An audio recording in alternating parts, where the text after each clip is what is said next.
ஆண்டவரும் அருமை இரட்சகருமாகிய இயேசு கிறிஸ்துவனுடைய விலையேறப்பெற்ற நாமத்தினாலே இந்த சாயங்கால வேளை பைபிள் ஸ்டடிக்கு வந்திருக்கின்ற உங்கள் யாவரையும் அன்போடு கூட வாழ்த்தி வரவேற்கின்றோம். ஆன்லைனிலும் பார்த்து கொண்டிருக்கின்ற உங்கள் யாவருக்கும் இயேசுவின் நாமத்தில் அன்பான வாழ்த்துக்கள். உங்களையும் அன்போடு கூட இந்த பைபிள் ஸ்டடிக்கு வரவேற்கின்றோம்.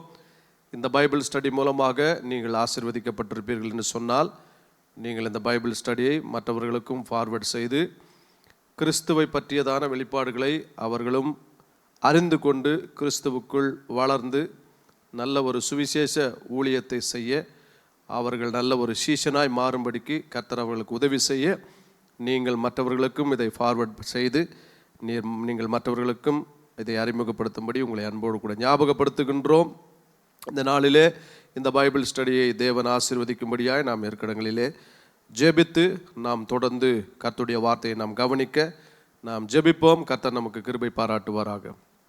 எங்களை அதிகமாக நேசிக்கின்ற எங்கள் அன்பின் பரலோக பிதாவே, இந்த ஆசீர்வதிக்கப்பட்ட நல்ல மாலை வேலைக்காயுமே நாங்கள் நன்றியோடு கூட துதிக்கின்றோம், ஸ்தோத்திரிக்கின்றோம்.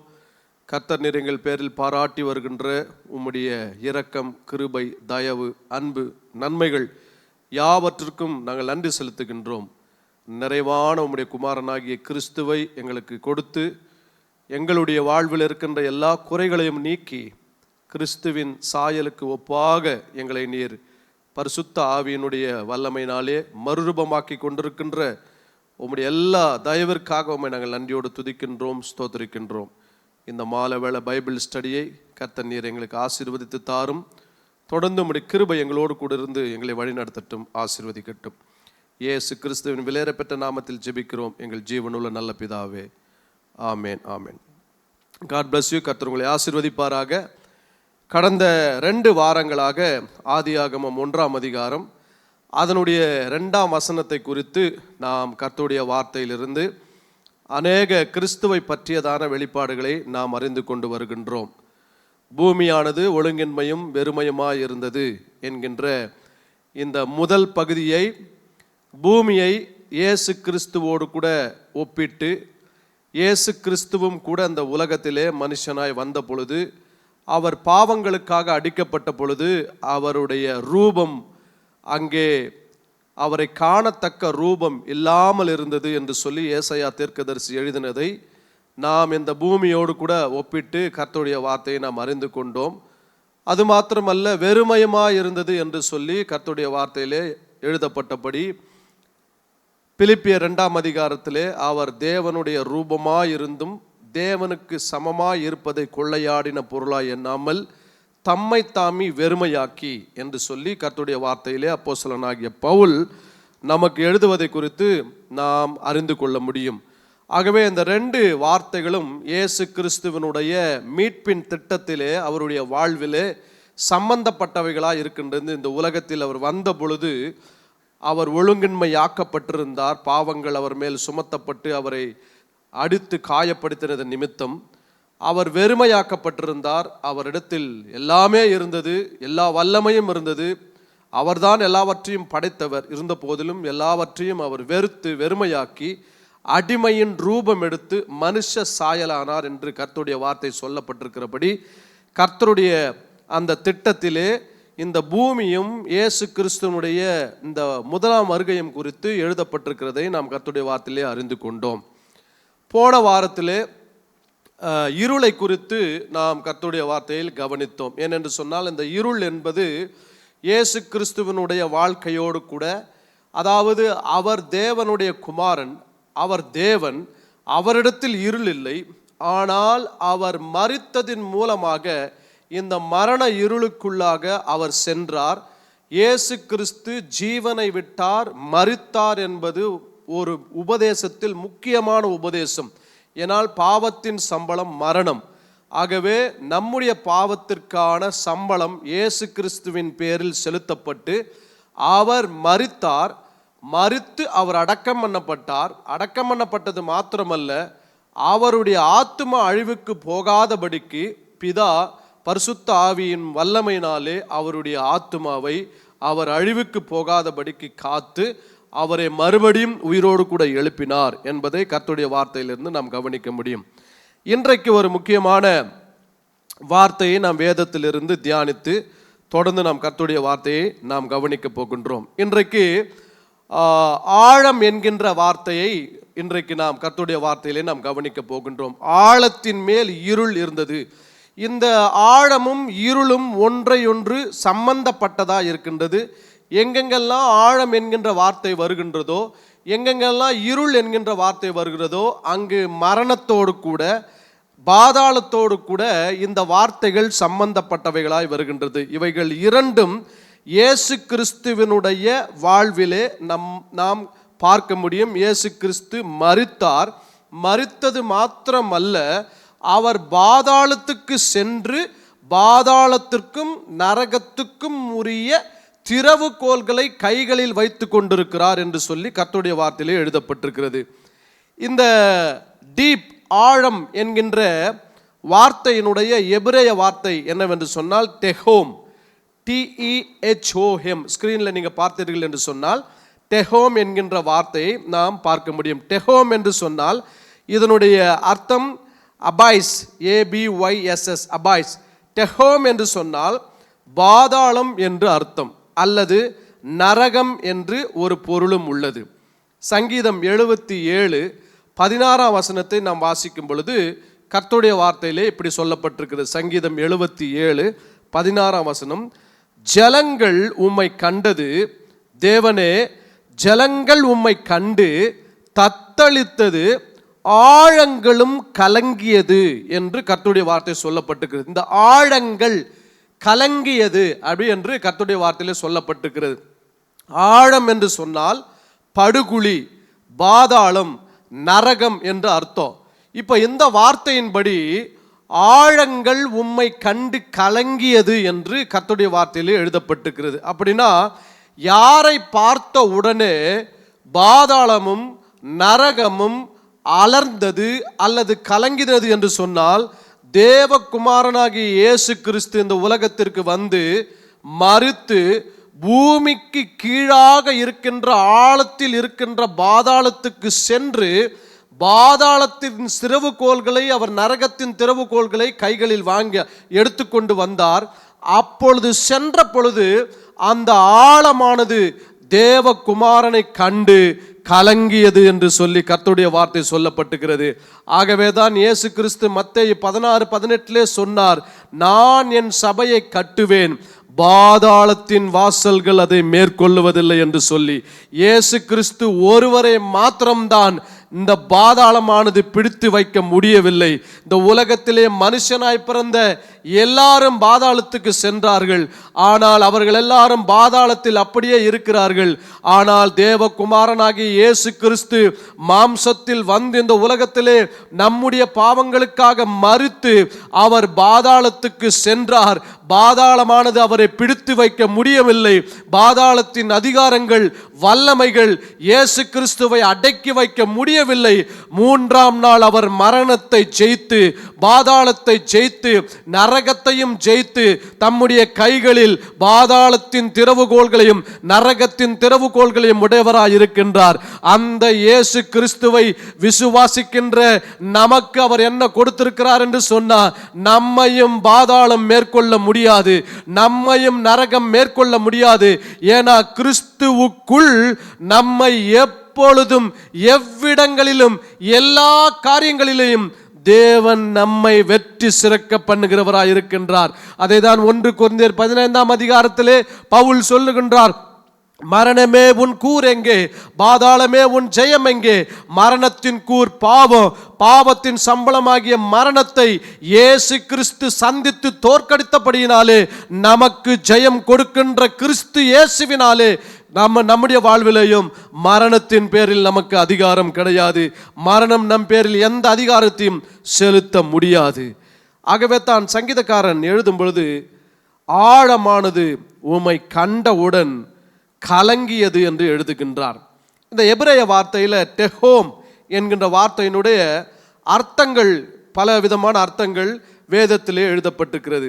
இதனுடைய அர்த்தம் என்னவென்று சொன்னால், பரியல் என்ற அர்த்தம், அடக்கம் என்று அர்த்தம். ஒருவர் மரிப்பார் என்று சொன்னால் அவர் என்ன செய்வார்கள் என்று சொன்னால், ஆழமாய் ஒரு குழியை தோண்டி அந்த குழியில் அவரை மூடி வைப்பார்கள். பாதாளமாய் ஒரு குழியை தோண்டி அந்த குழியில மூடி வைப்பார்கள், பரியல் பண்ணுவாங்க. அப்படின்னா ஒரு மனுஷன் அடக்கம் பண்ணப்படுவது தான், அந்த ஆழத்திற்குள் செல்வது தான் அந்த பரியல், அடக்கம் பண்ணப்படுதல் என்ற அர்த்தம். அல்லது டிஃபைல்மெண்ட், அழிவுக்குண்டானது அப்படின்னு அர்த்தம். இல்லை என்றால் அன்கிளீன் அப்படின்னு அர்த்தம். அழிவு, அழுகுதல் என்ற அர்த்தம். எந்த ஒரு காரியத்தையுமே நாம் மண்ணுக்குள்ள தோண்டி, ஆழமாய் தோண்டி அதற்குள்ள வைப்போம் என்று சொன்னால், அது மண்ணோடு கூட மண் சேர்ந்து அழுகி அது மண்ணோடு கூட மண்ணாக மாறிவிடும்.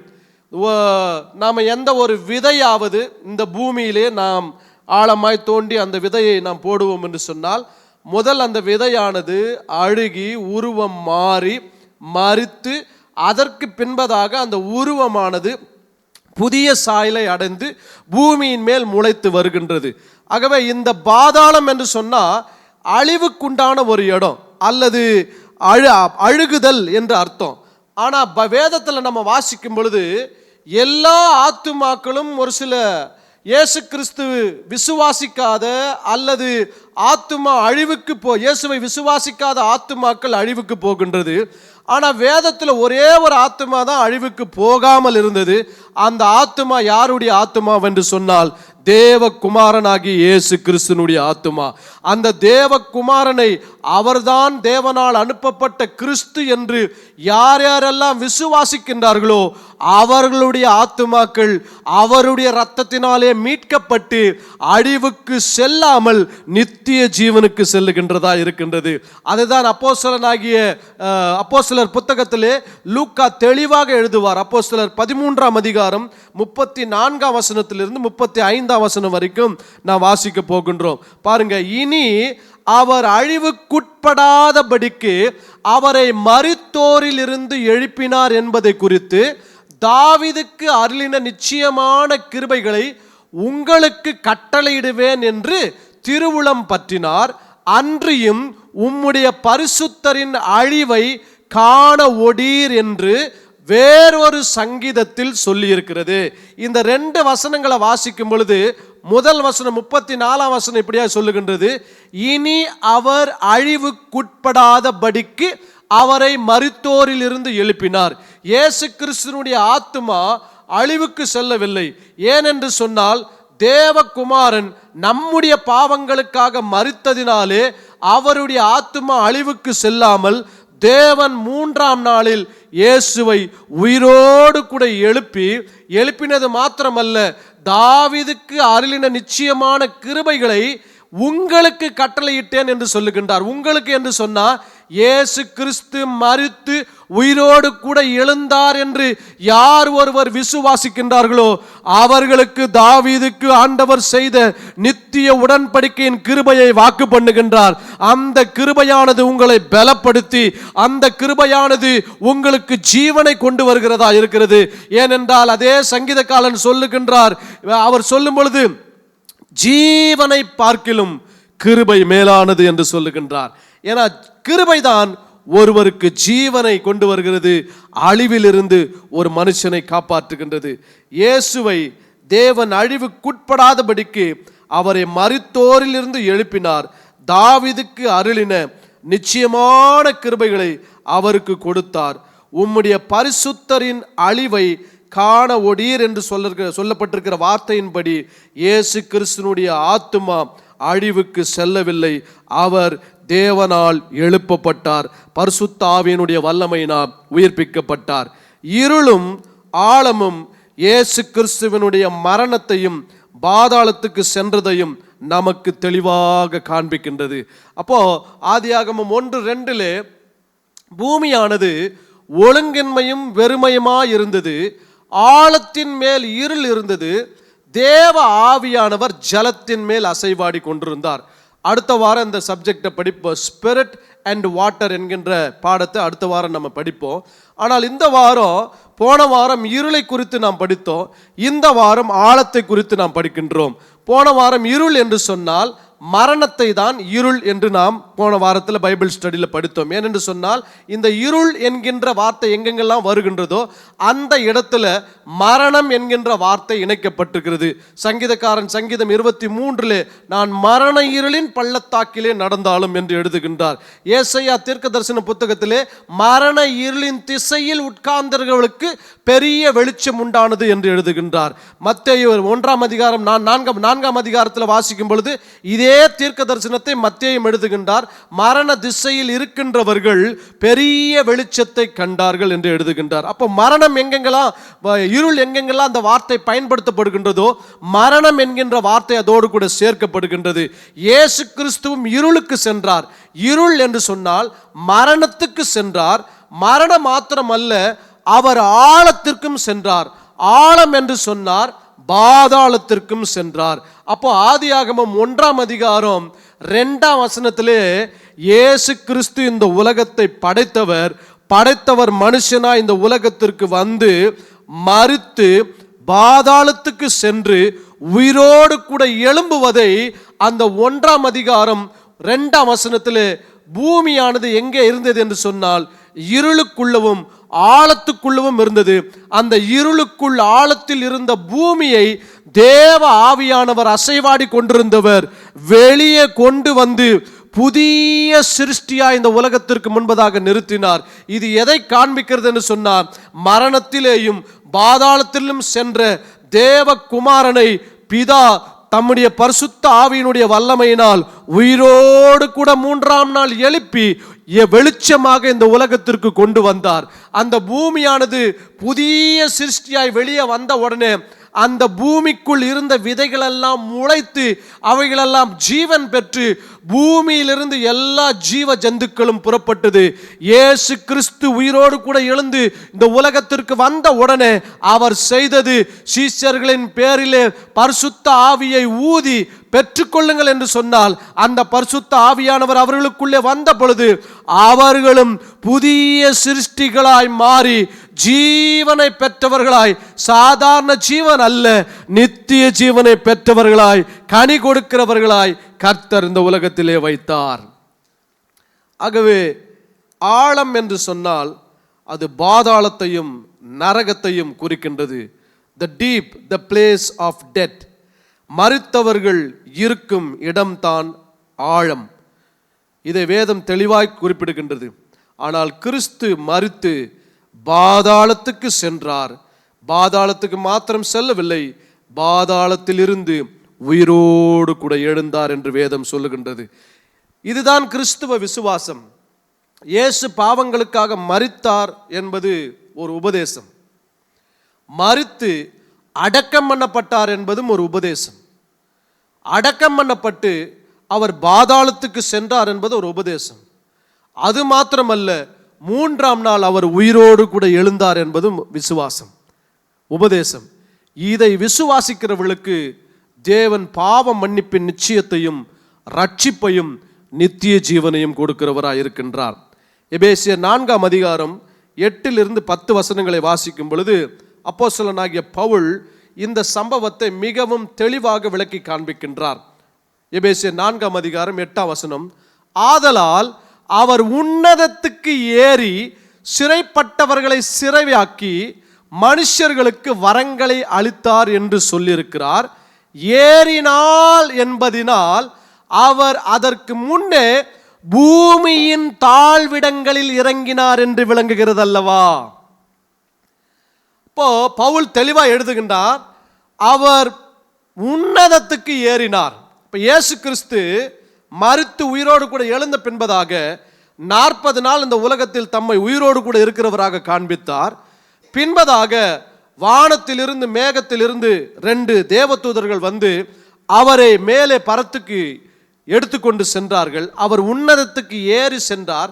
சென்றது மாத்திரமல்ல, அங்கே போய் என்ன பண்ணார்னா சிறைப்பட்டவர்களை சிறையாக்கி, அப்படின்னா பிசாசு யாரெல்லாம் சிறைப்படுத்தி வச்சிருந்தார்களோ அவர்களை அவர் மீட்டு கொண்டு மனுஷர்களுக்கு வரங்களை கொடுத்தார். என்ன வரத்தை கொடுத்தார்னா, இயேசு கிறிஸ்து பரமேறி சென்றதுனாலே அங்கே இருந்து பிதாவினால் அனுப்பப்படுகின்ற பரிசுத்த ஆவியானவரே இயேசு கிறிஸ்து இந்த உலகத்திற்கு தம்முடைய நாமத்தினால் அனுப்பினார். அந்த பரிசுத்த ஆவியானவர் இந்த உலகத்தில் வந்து ஒவ்வொருவரையும் இயேசுவை பற்றியதான சத்தியத்திலே உணர்த்தி பாவத்திலிருந்தும் மரணத்திலிருந்தும் நரகத்திலிருந்தும் விடுதலை செய்து பரிசுத்த ஆவியானவர் அவர்களுக்குள் நிரந்தரமாய் வாழுகின்றவராய் இருக்கின்றார். அப்போ ஏறினார் என்று சொல்லும் பொழுது அங்கே அவர் பூமியின் தாழ்விடங்களிலே இறங்கினார். So he went down to the deep place which is called the hell. அவர் தாழ்விடங்களிலே இறங்கினார். அப்படின்னா பாதாளத்துக்கு இறங்கி மரணத்தை மாத்திரம் அவர் சந்திக்கல, பாதாளத்திலே இறங்கி பாதாளத்திற்குள்ள இருந்தவர்களுக்கும் தன்னை தேவகுமார் என்று வெளிப்படுத்தி பாதாளத்துக்கும் மரணத்திற்கும் நரகத்திற்கும் உள்ள திறவுகோல்களை தன்னுடைய கைகளில் உடையவராக இயேசு கிறிஸ்து இருக்கின்றார். அப்போ 10ஆம் வசனத்தை போடுங்க. இறங்கினவரே எல்லாவற்றையும் நிரப்பத்தக்க எல்லா வானங்களுக்கு மேலாக உன்னதத்துக்கு ஏறினவராக இருக்கின்றார். அப்ப இயேசு கிறிஸ்து முதல்ல பூமிக்கு இறங்கினாரு, இந்த பூமியில மரிச்சாரு, மரித்து அடக்கம் பண்ணப்பட்ட பொழுது பாதாளத்துல இறங்கினாரு. பாதாளத்துல இறங்கி எல்லா மனுக்குலத்தையும் இந்த மரணமும் பாதாளமும் பிடித்து அடக்கி வைத்துக் கொண்டிருந்தது. ஆனால் இயேசு கிறிஸ்துவை இந்த மரணமும் பாதாளமும் பிடித்து அடக்க முடியவில்லை. ஏனென்று சொன்னால் அவர் பரிசுத்தர், தேவகுமாரன், உன்னதமான தேவகுமாரன். 3ஆம் நாள் பிதா தம்முடைய பரிசுத்த ஆவியினுடைய வல்லமையினால் இயேசு கிறிஸ்துவை உயிரோடு கூட எழுப்புகின்றார். எழுப்பும் பொழுது இயேசு கிறிஸ்து சும்மா சாதாரணமாக எழல, மரணத்திற்கும் பாதாளத்துக்கும் நரகத்துக்கும் உள்ள திறவுகோல்களை தன்னுடைய கைகளில் அவர் ஏந்தி கொண்டவராய் இருந்தார். மரணம் என்பது ஒரு நபர், பாதாளம் என்பது ஒரு நபர், கிருபை என்பது ஒரு நபர், சத்தியம் என்பது ஒரு நபர். அந்த மரணத்தை தன்னுடைய மரணத்தினால் தோற்கடித்தார். பாதாளம் என்கின்ற ஒரு நபரை தன்னுடைய மரணத்தினாலே பாதாளத்துக்கு சென்று தோற்கடித்தபடியினாலே அவர் அதனுடைய வல்லமைகளை தன்னுடைய கைகளில் இன்றைக்கு வைத்திருக்கிறவராய் இருக்கின்றார். ஆகவே தான் பவுல் சொல்லும் பொழுது, மரணமே உன் கூர் எங்கே, பாதாளமே உன் ஜெயம் எங்கே? இனி மரணமும் பாதாளமும் இயேசு கிறிஸ்துவை ஒன்றும் செய்ய முடியவில்லை. அதுபோல இயேசுவை விசுவாசிக்கின்ற எனக்கோ மரணத்தின் பேரிலும் பாதாளத்தின் பேரிலும் மரணத்தின் கிரியைகளாகிய வியாதி சாபங்கள் பேரிலும் என் வாழ்க்கைக்கும் அதுக்கு சம்பந்தம் கிடையாது. அவைகள் என் வாழ்க்கையில் அதிகாரத்தை செலுத்த முடியாது. ஏனென்றால் இருளிலிருந்து என்னை ஆண்டவர் தூக்கி தம்முடைய குமாரனாகிய இயேசு கிறிஸ்துவினுடைய அன்பின் ராஜ்யத்திற்குள்ளே நம்மை அவர் பிரவேசிக்க செய்திருக்கின்றார். ஆகவே எபேசியர் புத்தகத்தில் பவுல் எழுதும் பொழுது, இயேசு கிறிஸ்து மரித்து பாதாளத்திற்கு சென்று பூமியின் தாழ்விடங்களில் அவர் இறங்கினார். இயேசு மரித்த பின்பு என்ன நடந்துச்சுன்னா, அவருடைய சரீரம் கல்லறையில் அடக்கம் பண்ணப்பட்டது. அவருடைய ஆவி பாதாளத்துக்கு சென்று பாதாளத்தில் இருக்கிறவர்களுக்கு தான் யார் என்பதை அவர் பிரசங்கித்தார். தான் கிறிஸ்து என்றும் பாவத்தையும் மரணத்தையும் ஜெயித்தவர் என்றும் பிரசங்கித்தார். அதுதான் 1 பேதுரு 3ஆம் அதிகாரம் 19ஆம் வசனத்தில் தெளிவாக எழுதப்பட்டிருக்கிறது. அந்த ஆவியிலே அவர் போய் காவலில் உள்ள ஆவிகளுக்கு பிரசங்கித்தார். அந்த ஆவிகள் பூர்வத்திலே நோவா பேழையை ஆயத்தம் பண்ணும் நாட்களிலே தேவன் நீடிய பொறுமையோடு கூட காத்திருந்த போது கீழ்ப்படியாமற் போனவைகள் அந்த பேழையிலே சிலராகிய 8 பேர் மாத்திரம் பிரவேசித்து ஜலத்தினாலே காக்கப்பட்டார்கள். இந்த பாதாளத்தில் யார் இருந்ததுன்னா, அன்றைக்கு உலகம் மழையினாலும் தண்ணீரினாலும் ஜல பிரவாகத்தினாலும் அழிக்கப்பட்டது. அன்றைக்கு இருந்த மனுக்குலம் பாதாளத்தில் இருந்தது. அந்த பாதாளத்தில் இருந்த அந்த ஆவிகளுக்கு இயேசு கிறிஸ்து ஆவியிலே உள்ளே பாதாளத்திற்கு சென்று அவர்களுக்கு பிரசங்கித்தார் என்று சொல்லப்பட்டிருக்கு. என்ன பிரசங்கித்தார்னா, தான் கிறிஸ்து என்பதும் என் மூலமாகத்தான் பாவ மன்னிப்பு என்பதும் நான் நித்திய ஜீவனை கொடுக்கிறவர் என்பதையும் அவர் பிரசங்கித்தார் என்று சொல்லப்பட்டிருக்கிறது. அந்த பாதாளத்துக்கு இறங்கி சிறைப்பட்டவர்களை அவர் விடுதலையாக்கி சிறையாக்கி அவர்களையும் அவர் கொண்டு வந்தார் என்று கர்த்தருடைய வார்த்தையில் எழுதப்பட்டிருக்கிறது. யாரெல்லாம் இயேசு ஜீவனுள்ள தேவனுடைய குமாரனாகிய கிறிஸ்து என்று விசுவாசிக்கிறார்களோ அவர்களுக்கு பாவ மன்னிப்பை மாத்திரமல்ல, பரிசுத்த ஆவியையும், அது மாத்திரமல்ல நித்திய ஜீவனையும் அவர் நமக்கு கொடுக்கிறவராயிருக்கின்றார். அதுதான் தெளிவா யோவான் 1:5 சொல்லுகின்றது. கிறிஸ்து இந்த உலகத்தில் வந்து பிரகாசித்தார், இருளும் ஆழமும் அவரை பற்றி கொள்ளவில்லை, அவர் உயிரோடு கூட இருந்தார் என்று பாஸ்டர் அடிக்கடிக்கு, எங்கள் சர்ச் பாஸ்டர் அடிக்கடிக்கு இந்த வார்த்தையை சொல்லுவார்.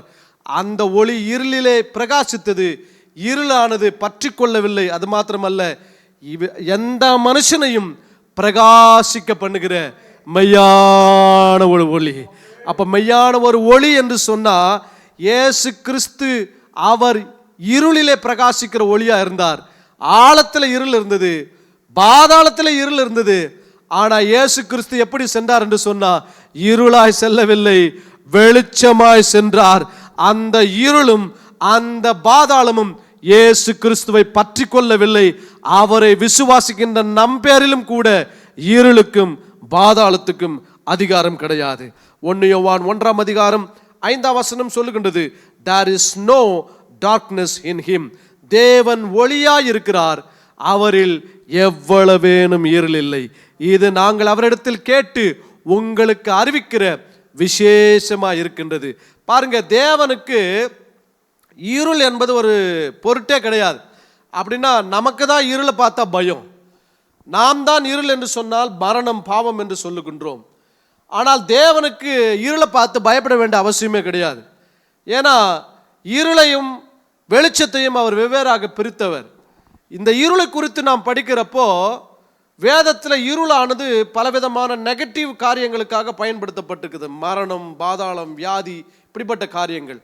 ஆனால் வேதத்தில் இருளை குறித்து வாசிக்கும் பொழுது இருளானது சில பாசிட்டிவ் காரியத்துக்காகவும் என்ன பண்ணப்பட்டிருக்குங்க, பயன்படுத்தப்பட்டிருக்குது. உதாரணமாக, ஒரு விதையை நாம் ஒரு மண்ணை தோன்றி அதற்குள் போடும் பொழுது அந்த விதையானது இருளுக்குள்ளே தான் இருக்கின்றது.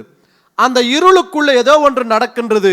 அது தண்ணீரினுடைய வாசனையினால் ஜீவன் பெற்று அது மறுரூபம் அடைந்து ஒரு புதிய செடியாய் வெளியே வருகின்றது. உதாரணமாக, ஒரு தாயினுடைய வயிற்றுக்குள்ள ஒரு குழந்தை இருக்கிறது என்று சொன்னால் 10 மாதங்கள் அது இருளிலே இருக்கின்றது. அந்த இருளான சூழ்நிலை அந்த குழந்தையானது பூரண பலனையும் பூரண சாயலும் அடைகின்ற ஒரு பக்குவத்தை அந்த இருளானது தருகின்றது. வேதத்தில் கூட பல இடங்களில் வாசிக்க முடியும். தேவன் இந்த இருளான சூழ்நிலையில தான் ஒரு சிலரை வைத்து அவர் வெளிச்சத்துக்கு கொண்டு வருகிறவராய் இருக்கின்றார். ஆகவே அவரிடத்தில் இருள் கிடையாது. ஆனால் இருளில் இருக்கின்ற நமக்குள்ள, நம் சந்திக்கின்ற இருளான சூழ்நிலைகளுக்குள்ள புதிய காரியத்தை தேவன் நம்முடைய வாழ்க்கையில் செய்கிறவராய் இருக்கின்றார். எசேக்கியேல் 31:15-18 வாசிக்கும் பொழுது கர்த்தராகிய ஆண்டவர் சொல்லுகிறது என்னவென்றால், இந்த வார்த்தை நல்லா கவனிங்க, ஸ்கிரீன்ல நீங்க பாருங்க. கர்த்தராகிய ஆண்டவர் சொல்லுகிறது என்னவென்றால், அவன் பாதாளத்தில் இறங்குகிற நாளிலே புலம்பலை வருவிப்பேன். இந்த பாதாளம் என்கின்ற வார்த்தை இங்க பயன்படுத்துறார். பாதாளம் என்று சொன்னால் டெகோம், டெகோம் என்று சொன்னால் ஆழம் என்று அர்த்தம். இந்த ஆழம் எங்கே எழுதப்பட்டிருக்கிறது? ஆதியாகமம் 1:2 எழுதப்பட்டிருக்கிறது. ஆழம் என்று சொன்னால் பாதாளம், படுகுழி என்று அர்த்தம். கர்த்தராகிய ஆண்டவர் சொல்லுகிறது என்னவென்றால், அவன் பாதாளத்தில் இறங்குகின்ற நாளிலே புலம்பலை வருவித்தேன், நான் அவன் நிமித்தம் ஆழத்தை மூடி போட்டு. பாருங்க, இங்க ஆழம் என்கின்ற வார்த்தை எழுதுறாரு, பாதாளம் என்கின்ற வார்த்தையை எழுதுறாரு. திரளான தண்ணீர்கள் ஓடாதபடிக்கு அதன் ஆறுகளை அடைத்து அவன் நிமித்தம் லீபனோனை இருளடைய பண்ணினேன். இப்ப இந்த வசனத்துல ஆழம் என்கின்ற வார்த்தையையோ இருள் என்கின்ற வார்த்தையும் எழுதுகின்றார். ஆதியாகமம் 1:2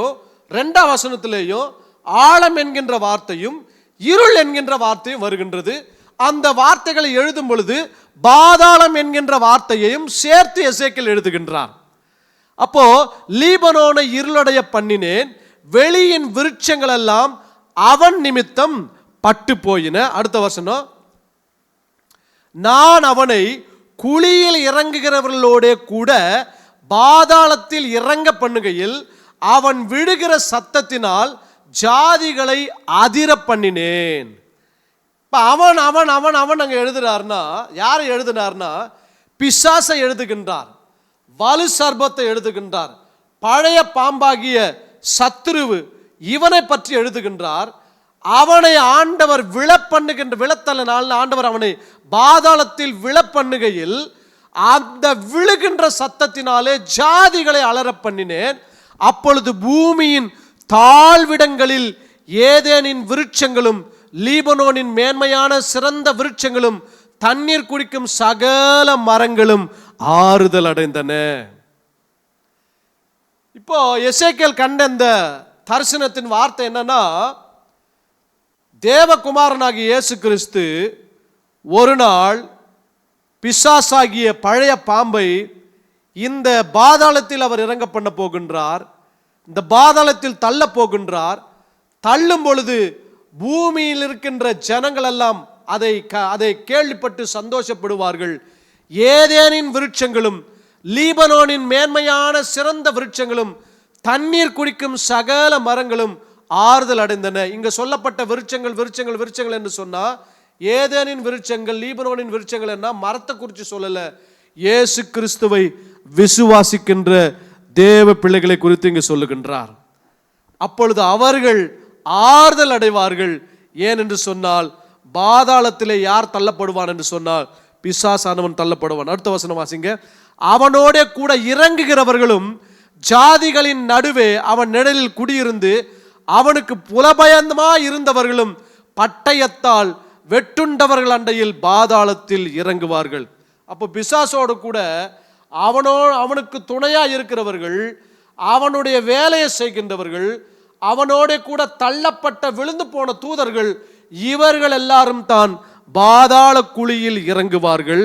அவனோட கூட இருக்கிறவர்கள் ஜாதிகள். அடுத்த வசனங்க. இப்படிப்பட்ட மகிமையிலும் மகத்துவத்திலும் ஏதேனின் விருட்சங்களில் நீ எதற்கு ஒப்பானவன்?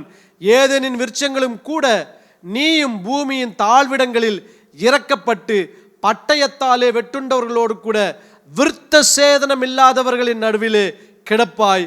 பார்வோனும் அவன் கூட்டமும் இதுவே என்று கர்த்தராகிய ஆண்டவர் உரைக்கிறார். பார்வோனின் கூட்டம் என்று சொன்னா எகிப்தின் ஜனங்களை சொல்லவில்லை. இங்கு பிசாசையும் பிசாசினுடைய தூதர்களும் அவனுக்கு துணை போன கள்ள தீர்க்கதரிசிகளும் கள்ள அப்போஸ்தலர்களும் கள்ள போதர்களும் அவனோட கூட பாதாளத்தில் தள்ளப்படுவார்கள் என்கிறதை இங்கே எசேக்கியேல் புத்தகத்தில் அவர் தெளிவாக எழுதுகின்றார். ஸோ பழைய ஏற்பாட்டு காலத்தில் டீப் ஆழம் என்று சொன்னால் நரகம் பாதாளம் என்கின்ற காரியங்களை நமக்கு வெளிப்படுத்தி காண்பிக்கின்றது. ஸோ இந்த எசேக்கியேல் புத்தகத்தில் வாசிக்கப்பட்ட இந்த வசனங்களில் பாதாளம், இருள், பூமியின் தாழ்விடம், ஏதேன், விருட்சம், இப்படிப்பட்ட முக்கியமான வார்த்தைகள் உள்ளடங்கி உள்ளது. இவைகளெல்லாம் ஆதியாகமம் 1ஆம் அதிகார புத்தகத்திலேயே எழுதப்பட்டிருக்கிறது. இவைகளெல்லாம் எத்தோடு கூட சம்பந்தப்பட்டதா இருக்கிறது என்று சொன்னால் இயேசு கிறிஸ்து இந்த பாதாளத்திலே பிசாசையும் அவனுடைய தூதர்களையும் அவனுக்கு வேலை செய்த பலவிதமான கள்ள ஊழியர்களையும் பாதாளத்தில் அவர் தள்ளும் பொழுது ஏதேனின் விருட்சங்கள் லீபனோனின் விருட்சங்கள் என்று சொன்னால் இயேசு கிறிஸ்துவை விசுவாசிக்கின்ற தேவ பிள்ளைகள் ஆறுதல் அடைவார்கள் என்று எழுதப்பட்டிருக்கிறது. பாருங்க, ஆதியாகமம் புத்தகத்தில், இந்த புத்தகத்தில் தேவன் இருளையும் ஆழத்தையும் நீக்கி பூமியை ஒரு புதிய சிருஷ்டியாகவும் ஒரு பெரிய படைப்பாளியாக உருவாக்கினார். பூமி எப்படி உருவாக்கினார்னா ஒரு படைப்பாளியாக உருவாக்கினார். ஏனென்றால் பூமியிலிருந்து தான் விருட்சங்கள் வந்தது, மரங்கள் வந்தது, மிருக ஜீவன்கள் வந்தது, மனுஷனும் அதன் மூலமாய் தான் படைக்கப்படுகின்றான். ஒரு புதிய படைப்பாளியாய் ஆண்டவர் அந்த இருளிலும் அந்த ஆழத்திலும் இருந்த பூமியை எடுத்து பரிசுத்த ஆவியானவர் மூலமாக ஒரு புதிய படைப்பாளியாய் மாற்றுகின்றார். அதை அடுத்து அந்த யாத்திராகம புத்தகத்தில் பார்க்கும் பொழுது இந்த யாத்திராகம புத்தகத்தில் இஸ்ரவேல் ஜனங்களை ஆண்டவர் எகிப்தின் இருளிலும் அடிமைத்தனத்தினுடைய ஆழத்திலிருந்து விடுதலையாக்கி ஒரு புதிய தேசமாக உருவாக்குகின்றார். பாருங்க, முதல்ல ஆண்டவர் பூமியை எர்த்லி கிங்டம், ஒரு பூமியின் ராஜ்யமாக வைக்கின்றார். அந்த பூமியின் ராஜ்யத்தில் விலங்குகள் இருக்கின்றது, மரம் செடி கொடிகள் இருக்கின்றது, மனுக்குலம் இருக்கிறது. இது எர்த்லி கிங்டம். ஆனால் யாத்திராகம புத்தகத்தில் ஒரு மனுஷன் மூலமாய் உண்டாக்கப்பட்ட இந்த தேசமானது, ஆபிரகாமினுடைய சந்ததியாகிய இஸ்ரவேல் தேசமானது எகிப்தின் இருளுக்குள்ளாக இருக்கின்றது. 3 நாட்கள் அவர் இருளில் இருந்த பொழுது அந்த இருளில் இருந்த இஸ்ரவேலரை தேவன் வெளியே கொண்டு வந்து அவர்களை வெளிச்சமாக வைக்கின்றார். வெளிச்சமாக மாத்திரமல்ல, அவர்களை ஒரு தேசமாக வைக்கின்றார். இது எதை காண்பிக்கிறது என்று சொன்னால், இவர்கள் they are the priestly kingdom. அவர்கள் ராஜரீக ஆசாரிய கூட்டமாய் அவர்களை வைத்தார். ஆனால் தான் தேவன் சொல்லுவாருங்க இஸ்ரவேலுக்கு, நீங்கள் எனக்கு சொந்த ராஜ்யமாக இருப்பீர்கள், மற்றவர்களுக்கு உங்களை வெளிச்சமாக வைத்திருக்கிறேன் என்று சொல்லி இருளில் இருக்கிற பூமி ஆண்டவர் வெளியே எடுத்து அந்த பூமியின் ராஜ்யமாக, அந்த பூமிக்குள்ள எல்லாவித படைப்புகளையும் வைத்து பூமியின் ராஜ்யமாய் அன்றைக்கு வைத்தார். அது எர்த்லி கிங்டம்.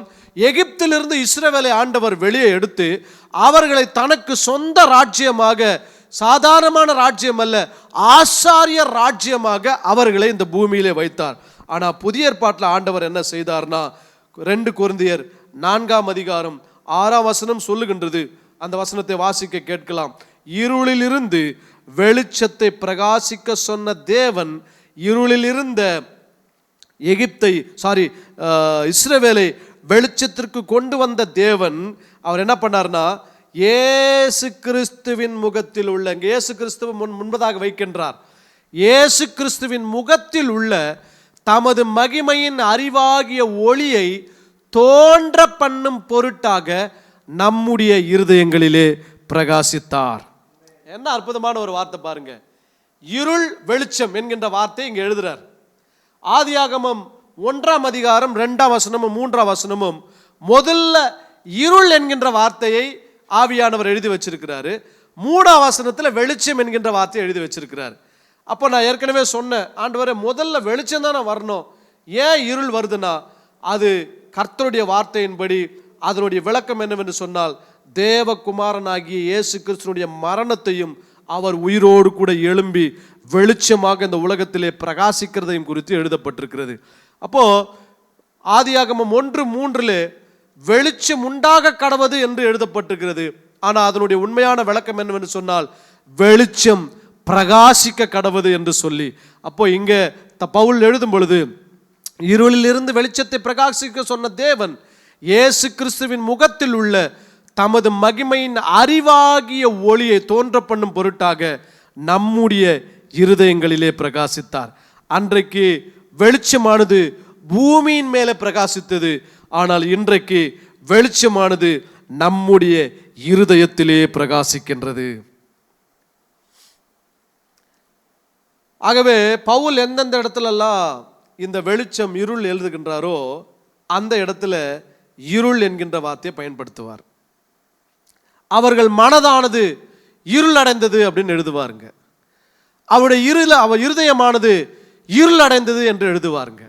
இப்போ இந்த பூமி இருள் அடைந்தது போல மனதும் இருதயமும் இருள் அடைந்ததுனால தேவன் தம்முடைய குமாரனாகி இயேசு கிறிஸ்துவை வெளிச்சமாக நம்முடைய இருதயத்திற்குள் அனுப்பி இருளில் இருந்த பூமியை வெளியே கொண்டு வந்து ஒரு புதிய சிருஷ்டியாய் வைத்தது போல நம்மையும் ஆண்டவர் வெளியே கொண்டு வந்து புதிய சிருஷ்டியாய் வைக்கின்றார். 2 கொரிந்தியர் 5ஆம் அதிகாரம் 17ஆம் வசனத்தை வாசிக்கும் பொழுது, இப்படி இருக்க ஒருவன் கிறிஸ்துவுக்குள் இருந்தால் புது சிருஷ்டியாய் இருக்கிறான், பழையவைகள் ஒளிந்து போயின, எல்லாம் புதிதாயின. இருளுக்குள்ளவும் ஆழத்துக்குள்ளவும் பூமி இருந்த பொழுது அழுகின சூழலில் இருந்தது.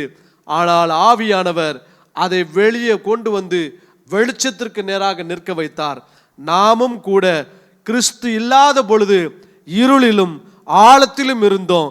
ஆனால் நம்மை அந்த இருளிலும் ஆழத்திற்குள் இருந்த நம்மை தேவன் வெளியே கொண்டு வந்து கிறிஸ்துவுக்குள்ள இப்ப வைத்ததுனால, பூமியை தேவன் வெளிச்சத்திற்குள்ள வைத்ததுனால புது சிருஷ்டியாய் புதிய படைப்புகளை அதை படைக்கிறதா இருந்தது. நம்மை தேவன் கிறிஸ்துவுக்குள் வைக்கிறதுனால நம்மையும் புதிய சிருஷ்டியாய் வைத்து பழையவைகளை எல்லாவற்றையும் ஒழித்து புதிய சிருஷ்டியாய் வைத்து நம்மையும் புதிய படைப்பாளியாகவே கர்த்தர் வைத்திருக்கின்றார். சொல்லுங்க, நீங்க ஒரு கிரியேட்டருங்க. நீங்க சாதாரணமான ஆள் கிடையாதுங்க. உங்களால் படைக்கின்ற வல்லமை தேவன் எப்படி வைத்திருக்கின்றாரோ அதுபோல படைக்கின்ற வல்லமையும் மனுஷனால் தேவனால் சிருஷ்டிக்கப்பட்ட மனு குலத்திற்கு ஆண்டவர் வைத்திருக்கின்றார். என்ன ஒரு ஞானம் தெரியுங்களா? ஆதாமுக்கு ஜீவ சுவாசத்தை ஆண்டவர் கொடுத்த உடனே இந்த பூமியில் இருக்கிற எல்லா ஜீவ ராசிகளுக்கும் பெயர் வைக்கின்றார். அப்படிப்பட்ட ஒரு ஞானம் படைப்பாளியாகவே ஆண்டவர் வைத்திருக்கின்றார். ஆகவே அப்போஸ்தலர்கள் புதிய ஏற்பாட்டு விசுவாசிகளை எழுதும் பொழுது இருளில் இருந்தும் அடிமைத்தனத்திலிருந்து அவர்களை நீக்கி புதிய சிருஷ்டியாய் தேவனுடைய ராஜ்யமாக அவர்களை வைத்திருக்கின்றார். ஆமென். முதல்ல பூமியை இருளிலிருந்து எடுக்கும் பொழுது ஒரு புதிய எர்த்லி கிங்டமை அங்கே ஆண்டவர் ஃபார்ம் பண்ணுறாரு.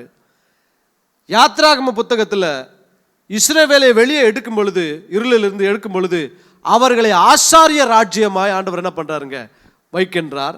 ஆனால் புதிய ஏற்பாட்டில் விசுவாசிகளை அல்லது அவ்விசுவாசிகளாய் இருந்த நம்மை கிறிஸ்துவை பற்றிய விசுவாசத்தினாலே விசுவாசிகளாய் மாற்றி இருளிலிருந்து நம்மை வெளியே எடுக்கும் பொழுது நம்மை ஆண்டவர் எப்படி வைக்கிறார்னா தேவனுடைய ராஜ்யமாய் வைக்கின்றார். பூமியின் ராஜ்யம் இஸ்ரவேலர்கள் ஆசாரிய ராஜ்யம். ஆனால் இன்றைக்கு நம்மை தேவனுடைய ராஜ்யமாய் வைக்கின்றார். பரிசுத்த வேதாகமத்தில் இந்த 3 ராஜ்யங்களை குறித்து தான் பார்க்க முடியும். ஆதியாகம புத்தகத்தில் பூமியினுடைய ராஜ்யம், யாத்ராகம புத்தகத்தில் இஸ்ரவேல் ராஜ்யம், புதிய ஏற்பாட்டில் தேவனுடைய ராஜ்யமாய் எல்லாரையுமே ஆண்டவர் உள்ளே கொண்டு வருகின்றார். அவரை விசுவாசிக்கின்ற எல்லாரையுமே தேவனுடைய ராஜ்யத்திற்குள் கொண்டு வருகின்றார். அதுதான் பவுல் தெளிவாக எழுதுகின்றார். கொலோசியர் 1ஆம் அதிகாரம் 12 15 வசனங்களை வாசிக்கும் பொழுது பவுல் அழகாக எழுதுகின்றார். கொலோசியர் 1ஆம் அதிகாரம் 12 ஒளியில் உள்ள பரிசுத்தவான்களிடத்தில் சுதந்திரத்தில் பங்கடைவதற்கு. இங்க பாருங்க, ஒளியை குறித்து எழுதுறாருங்க. அப்போ பரிசுத்தவான்கள் அப்படின்னு சொன்னா பயந்துட வேண்டாம். யார் பரிசுத்தவான்கள் என்று சொன்னா, ஏதோ பழைய ஏற்பாட்டில் வாழ்ந்தவர்கள், ஏதோ ஒரு 1000-2000 வருஷங்களுக்கு முன்பதாக வாழ்ந்தவர்கள் அப்படின்னு நம்ம நினச்சிக்க வேண்டாங்க. இன்றைக்கு இங்கே உட்கார்ந்து கொண்டிருக்கிற, ஆன்லைனில் பார்த்து கொண்டிருக்கிற இயேசுவின் ரத்தத்தால் கழுவப்பட்ட ஒவ்வொருவரும் பரிசுத்தவான்களாக இருக்கின்றார்கள். இப்போ நாமெல்லாம் இந்த உலகத்தை விட்டு ஒரு நாள் மறையும் பொழுது நாம் ஒளியில் பங்கடைவர்களாக இருக்கின்றோம், இருளில் பங்கடைகிறவர்களாக இல்லை. நமக்கு முன்பதாய் கிறிஸ்துவுக்குள் இருந்தவர்கள் எல்லாம் ஒளியில் பங்குள்ளவர்களாக இருக்கின்றார்கள். அந்த ஒளியில் உள்ள பரிசுத்தவான்களுடைய சுதந்திரத்தில் பங்கடைவதற்கு நம்மை தகுதியாக்கினவரும். அடுத்த வசனம் பாருங்க, இங்க ஒளின்றத முதல்ல எழுதுறாருங்க. இப்ப இருள் என்பதை 2வது இடத்துல எழுதுறார். இருளின் அதிகாரத்தில் நின்று நம்மை விடுதலையாக்கி தமது அன்பின் குமாரனுடைய ராஜ்யத்திற்கு நம்மை உட்படுத்தி இருக்கிற பிதாவை ஸ்தோத்திரிக்கின்றோம். அப்படின்னா உட்படுத்தி இருக்கிறார் அப்படின்னு எழுதுறாருங்க. என்ன பண்றாருங்க? உட்படுத்தி இருக்கின்றார். இப்போ ஒரு குழந்தை உடம்பு சரியில்லாமல் இருக்கிறது. அந்த குழந்தைய மருத்துவத்துக்கு என்ன பண்றீங்க? கூட்டிட்டு போறீங்க. கூட்டிட்டு போகும் பொழுது அந்த குழந்தைக்கு மருத்துவர் என்ன பண்றார்? நர்ஸ் என்ன பண்ணுவாங்க? ஊசி போட்டுக்குமா போட்டுக்குமா போட்டுக்குமான்னு சொல்லுவாங்க. அப்படி சொல்ல மாட்டாங்க. குழந்தைய திருப்பி பிடிங்க, தொடையை கொஞ்சம் காட்டுங்க அப்படின்ட்டு என்ன பண்ணுவாங்க? ஊசியை உள்ளே புகுத்துவார்கள். ஏன்னா அந்த மருந்து உள்ளே போனாதான் குழந்தைக்குள்ள இருக்கின்ற பலவீனம், வியாதி நீங்கும். இதை தான் பிதா நமக்கு செஞ்சிருக்கிறார். என்னன்னா, நம்ம இருள் அங்கே இருந்தோம், நம்ம கூப்பிட்டாலும் வரமாட்டோம், வரத்துக்கு விருப்பம் இல்லை. ஆனால் கிறிஸ்து இயேசுவுக்குள்ள ஒன்று முன்குறிச்சதுனால அவர் என்ன பண்ணுறாருன்னா, உன்னை அங்கே இருந்து தூக்கி அப்படியே தூக்கிட்டு வந்து குமாரனுடைய ராஜ்யத்துக்குள்ள அவர் தான் உட்புகுத்துகின்றார். நான் ரட்சிக்கப்பட்டேன், நான் ஆண்டவரை ஏற்றுக்கொண்டேன், நான் ரட்சிக்கவும் படலை, நான் ஆண்டவரை ஏற்றுக்கொள்ள அவர் தான் என்னை கிருபையினால உட்புகுத்தி இருக்கின்றார். வெளிச்சத்திற்குள்ள அவர் தான் என்னை சேர்த்திருக்கின்றார். அடுத்த வசனம் வாசிங்க. அடுத்த வசனம் 14ஆம் வசனம். குமாரனாகிய அவருக்குள் அவருடைய ரத்தத்தினாலே பாவ மன்னிப்பாகிய மீட்பு நமக்கு உண்டாயிருக்கிறது. அவர் அதிரசனமான தேவனுடைய தற்சொரூபமும் சர்வ சிருஷ்டிக்கோ முந்தின பேருமானவராக இருக்கின்றார். பரிசிட் என்ற வருடங்க கொண்டு வராரு பாருங்க. ஆதியாகமம் 1ஆம் அதிகாரம் 1ஆம் வசனத்தில் முதல் வார்த்தை பெரிஷித் அப்படின்னா முதற் பேரானவர்னு அர்த்தம். இந்த முதற் பேரானவரை இந்த உலகத்துக்கு அனுப்பி அவருடைய இரத்தத்தினாலே நமக்கு பாவ மன்னிப்பை உண்டு பண்ணி இருளின் ராஜ்யத்தில் இருக்கிற நம்மை தூக்கி எடுத்து தம்முடைய அன்பின் ராஜ்யத்திற்குள்ளே நம்மை உட்புகுத்தினார். அப்படின்னா உள்ள அவர் கொண்டு போய் நம்மளை சேர்த்துட்டாருங்க. எப்படி ஒரு நர்ஸு அந்த மருந்தை குழந்தையினுடைய சரீரத்திற்குள் செலுத்துகின்றார்களோ அது போல பிதா நம்மை தூக்கி கிறிஸ்துவுக்குள்ள நம்ம சேர்த்துட்டாருங்க. கிறிஸ்துவுக்குள்ள சேர்த்ததுனால புது சிருஷ்டியாய் நாம் மாறி இருக்கின்றோம். மருந்து உள்ள போன உடனே வியாதி போயிடுச்சு, புதிய பலன் வந்தது.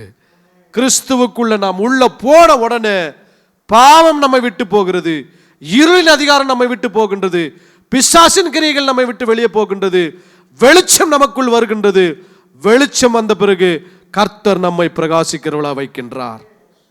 ஆகவே ஒளி இருள் ராஜ்யம் என்கின்ற முக்கியமான வார்த்தைகளை இந்த கொலேசியர் புத்தகத்தில் வாசிக்க முடியும்.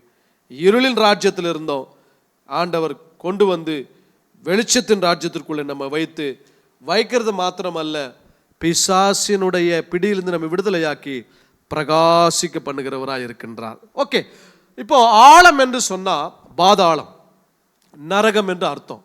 இதிலிருந்தும் நம்மை ஆண்டவர் விடுதலையாக்கி இருக்கின்றார். மரணத்தில் இருந்தும் பாதாளத்தில் இருந்தும் நம்மை விடுதலையாக்கி இருக்கின்றார். ஸோ இது எப்படி விடுதலையாக்கினார் என்பதை குறித்து லூக்கா எழுதுகிற சுவிசேஷ புத்தகத்தில் ஒரு காரியத்தை நம்ம வாசிக்க போகின்றோம். பழைய ஏற்பாட்டில் பூமியை இந்த இருளில் இருந்தும் இந்த ஆழத்தில் இருந்தும் பரிசுத்த ஆவியானவர் வெளிச்சத்தின் மூலமாக வெளியே கொண்டு வந்தார். புதிய ஏற்பாட்டில் மரணத்திலையும் பாதாளத்துக்கும் சென்ற தேவகுமாரனாகிய இயேசு கிறிஸ்துவை பரிசுத்த ஆவியினுடைய வல்லமையினாலே பிதா மேலே கொண்டு வந்தார். அது மாத்திரமல்ல, கொண்டு வந்தவர் நம்மையும் அப்படிதான் செய்கின்றார். இருளிலும் அந்த ராஜ்யத்திலும் இருளின் ராஜ்யத்தில் இருந்த நம்மை அவர் வெளியே கொண்டு வந்து இயேசு கிறிஸ்துவினுடைய இரத்தத்தின் மூலமாய் பாவங்கள் எல்லாம் மன்னிக்கப்பட்டு வெளியே கொண்டு வந்து அவருக்குள் நம்மை கிறிஸ்துவின் ராஜ்யத்திற்குள்ள அன்பின் ராஜ்யத்திற்குள்ள வைக்கின்றார். இவைகளெல்லாம் ஏற்கனவே நடக்கும் என்று சொல்லி ஆதியாகமம் 1:2 எழுதப்பட்டிருக்கிறது. அது இயேசு கிறிஸ்து வந்த பின்பதாக நடந்தது. இயேசு கிறிஸ்து பரமேறி சென்பதற்கு முன்பதாகவும் நடந்து கொண்டிருக்கிறது. இது புதிய ஏற்பாட்டில் ஒரு மனுஷனுடைய வாழ்க்கையிலும் நடந்தது என்பதை குறித்து நாம் தெளிவாக நாம் இன்றைக்கு ஒரு வசனத்தில் ஒரு சாப்டரை வாசித்து நாம் கவனிக்க போகின்றோம். இது ஒரு முக்கியமான சாப்டரு.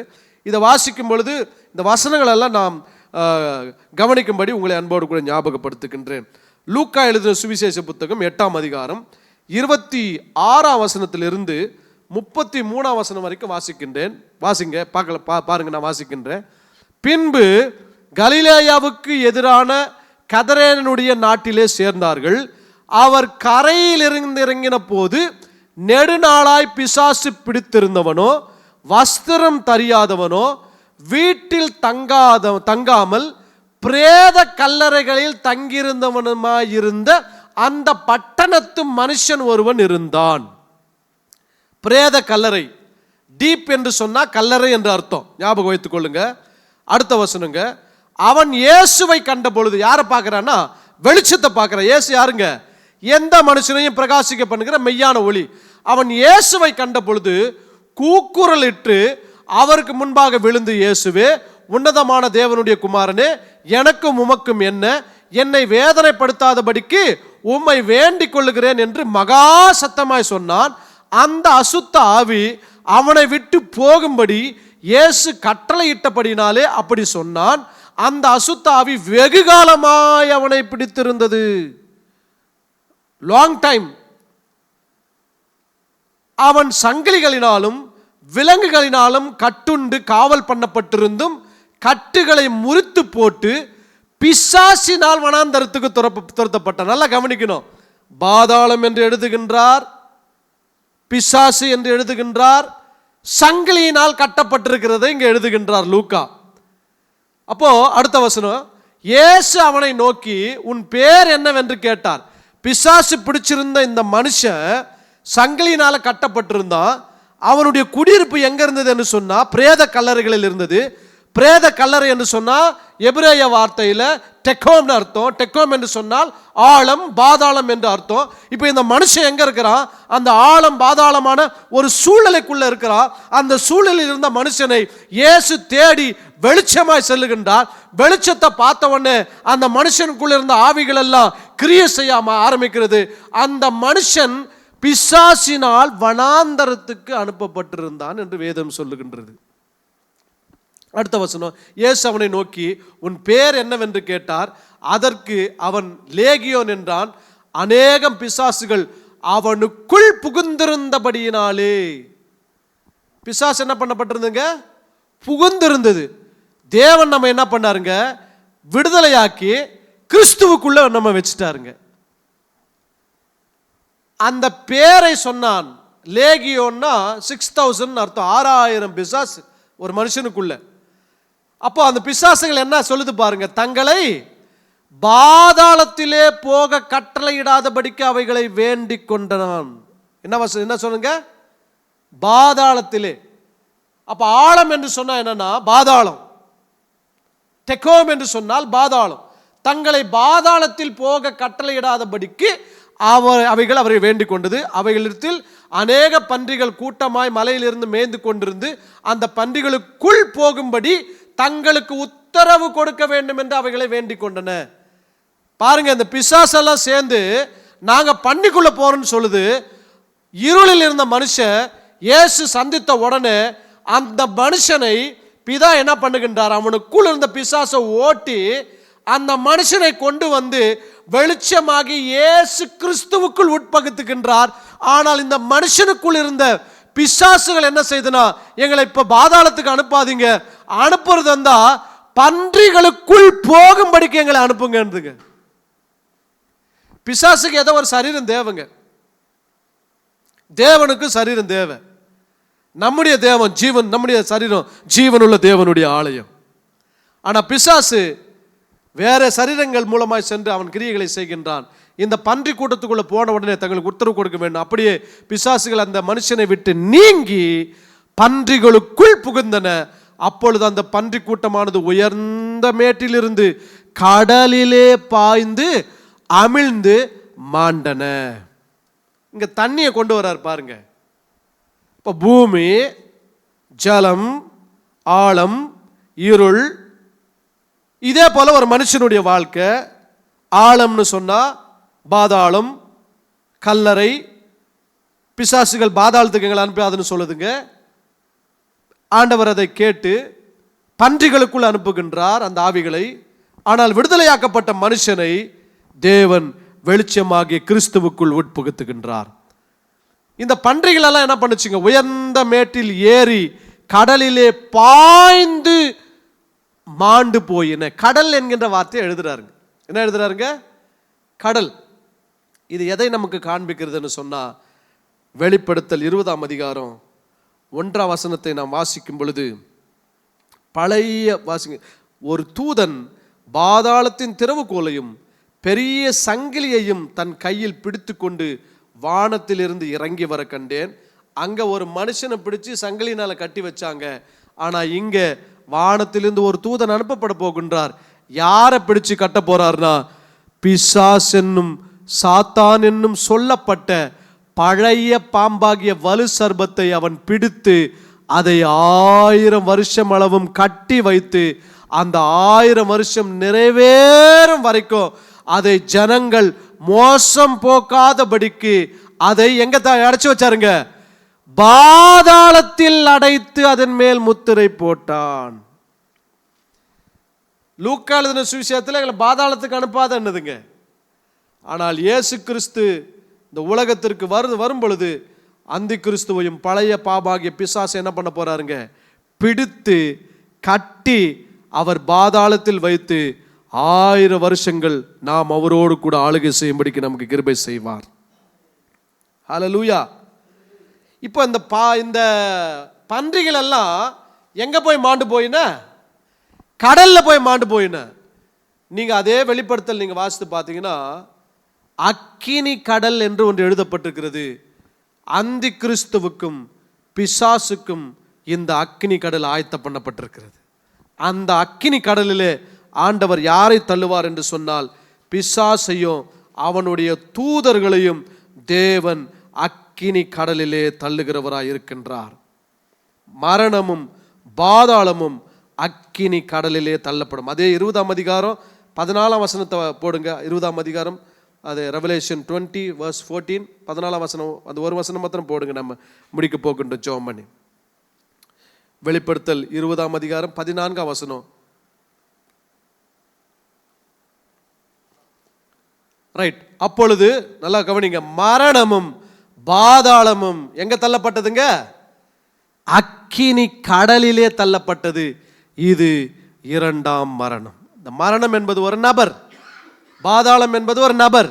இந்த நபர் யார்னா, பழைய பாம்பாகிய பிசாசு தான் இந்த நபர். அன்றைக்கு பன்றி கூட்டத்துக்குள் சென்ற பிசாசின் ஆவிகள் எல்லாம் கடலிலே மாண்டு போயின. இயேசு கிறிஸ்து வரும் பொழுது என்ன நடக்கும் என்று சொன்னால், ஒரு தூதனை அனுப்பி பிசாசையும் பிசாசினுடைய கிரியைகளையும் கட்டி அவர் பாதாளத்தில் அடைப்பார். 1000 வருஷம் முன்பு முடிஞ்ச பின்பதாக பிசாசானவன் கட்டவிழ்க்கப்படுவான். அதற்கு பின்பதாக நிரந்தரமாக மரணத்தையும் பாதாளத்தையும் பிசாசையும் அக்கினி கடலிலே தேவன் தள்ளுவார். இருளில் இருந்து வெளிச்சத்துக்கு கொண்டு வரப்பட்ட நமக்கு என்னங்க அப்படின்னா, நாம் பரிசுத்த ஒளியில் உள்ள பரிசுத்தவான்களிடத்திலே நாம் பங்கடையவர்களாக இருக்கின்றோம். கடைசியாக ஒரே ஒரு வசனம், சங்கீதம் 71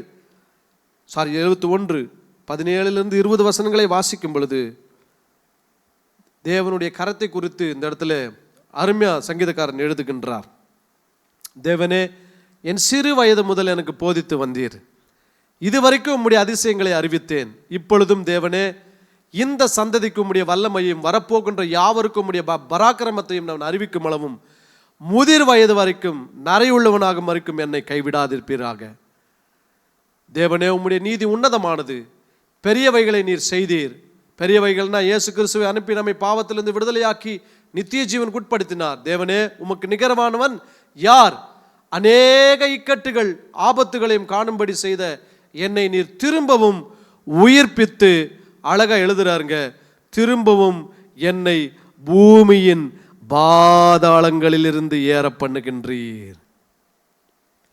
நம்மை பூமியில பாதாளத்தில் ஆண்டவர் விட்டுறது கிடையாதுங்க, நம்மை ஏற பண்ணுகிறவராக இருக்கின்றார். அருமையான ஐயா அம்மா, ஒருவேளை இந்த இயேசு கிறிஸ்து யார் என்று தெரில, நீங்க வெளிச்சன்னு சொல்றீங்க, இருள்னு சொல்றீங்க, குமாரன்னு சொல்றீங்க, இயேசுன்னு சொல்றீங்க, இதெல்லாம் எனக்கு தெரில அப்படின்னா, தேவன் தம்முடைய குமாரனாகி இயேசு கிறிஸ்துவை இந்த உலகத்திற்கு வெளிச்சமாக அனுப்பினார். இருளில் இருந்த நம்மை காப்பாற்றும்படிக்கு அவர் சிலுவையிலே தம்முடைய இரத்தத்தை சிந்தி பாவத்திற்கு மன்னிப்பையும் தந்து பாவத்தில் என்னுடைய வல்லமையிலிருந்து விடுதலையாக்கி நித்திய ஆக்கினிலிருந்து நம்மை காப்பாற்றினவர் தான் இந்த இயேசு கிறிஸ்து. அவர் மரணத்திலிருந்து உயிரோடு கூட எழுப்பி நமக்கு ரட்சிப்பை தேவன் கொடுத்தார். ஒருவேளை இந்த ரட்சிப்பு எனக்கு வேண்டும் என்று சொல்வீர்கள் என்று சொன்னால், இந்த இயேசு கிறிஸ்துவை சொந்த இரட்சகராக உங்கள் வாழ்க்கையில் தெய்வமாக ஏற்றுக்கொண்டு, இயேசுவே என் இருதயத்திற்குள் வந்து என் இருளையெல்லாம் நீக்கி எனக்கு வெளிச்சமாக என்னை நீர் பிரகாசிக்க பண்ணும் என்று கேட்பீர்கள் என்று சொன்னால், கர்த்தர் உங்களுக்கு செய்ய உண்மை உள்ளவராக இருக்கின்றார். இருக்கிறவங்களை கண்களை மூடி நாம் ஜெபிக்கலாம். எங்களை நேசிக்கின்ற எங்கள் அன்பின் பரலோக பிதாவே, நல்ல ஆசீர்வதிக்கப்பட்ட சாயங்கால வேளைக்காய் நன்றி அப்பா.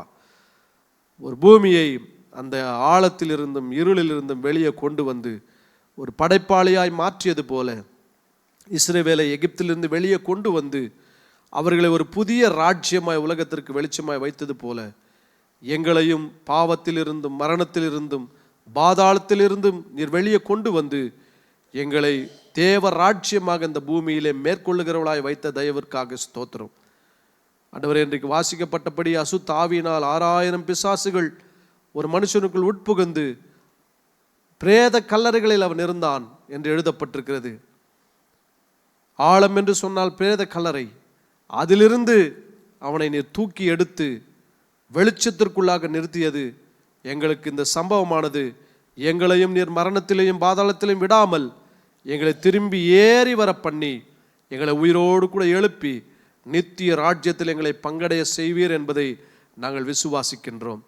இந்த வார்த்தையை கேட்டுக்கொண்டுகின்ற யாராக இருந்தாலும் ஒருவேளை அவர்கள் பாவங்கள் மன்னிக்கப்பட ஜெபிப்பார்கள் என்றால், நித்திய ஜீவனுக்காக ஜெபிப்பார்கள் என்று சொன்னால், தேவ பலனுக்காக தேவ கிருபைக்காக ஜெபிப்பார்கள் என்று சொன்னால், கர்த்தர் நீர் உம்முடைய இரக்கத்தின்படி அவர்களுக்கு விடுதலை செய்து நன்மை செய்யும்படிக்கு ஜெபிக்கின்றோம். இந்த பைபிள் ஸ்டடி ஆசீர்வதித்ததற்காக நன்றி. எல்லா துதி கன மகிமை ஸ்தோத்திரம் ஒருக்கே செலுத்துகின்றோம். இயேசுவின் விலையேறப்பட்ட நாமத்தில் ஜெபிக்கிறோம் எங்கள் ஜீவனுள்ள நல்ல பிதாவே. ஆமேன், ஆமேன். God bless you. கர்த்தர் உங்களோடு கூட இருப்பாராக. அடுத்த வாரம் வாட்டர் அண்ட் ஸ்பிரிட் என்கின்ற கர்த்தருடைய வார்த்தையை நாம் படிப்போம். கர்த்தர் நம்மை பாதுகாத்து வழிநடத்துவாராக. God bless you. தேங்க்யூ.